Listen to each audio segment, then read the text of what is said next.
I'm with Graham Atwell at the Wise Kids conference on young people in the digital world, and Graham's been talking about mobile phones and their importance to young people, but also importance to learning. Why should they be encouraged?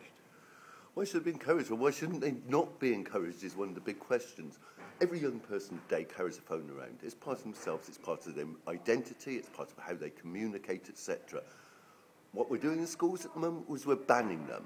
Not only we're depriving ourselves of using an advanced technology to assist in learning, but we're rejecting the way that young people today, we're rejecting the technology that young people today use for communication and interchange of ideas. And that's a disaster. We can't afford to keep doing that. At the moment, how are phones used, but how will that change quite a bit in the next year or so, you're saying? I'm expecting to see a very rapid change. And look, there's plenty of problems, especially if we do, as I suggest, look to use users' own phones within the classroom. There are problems. They've all got different phones, the screens are small, etc., etc. But there's plenty and plenty of very good practice now of using phones in the classroom. They're mini computers, essentially. They're user-owned mini-computers which we can use to help learning. And I think you're going to see a big change over the next 2 or 3 years.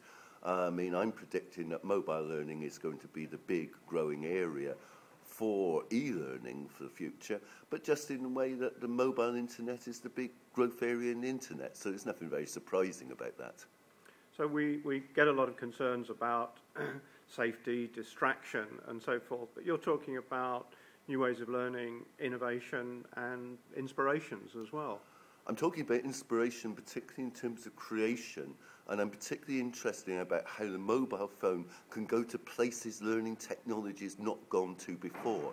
But to be honest, to overcome some of those worries and concerns, which are real worries and concerns about cyberbullying, etc., I think part of the thing is to introduce telephones as a natural part of our whole education, rather than as a device which should be banned and worried about, which is how we're treating it at the moment. So in some ways, I think schools should be doing that properly if we really want to teach e-safety, yes.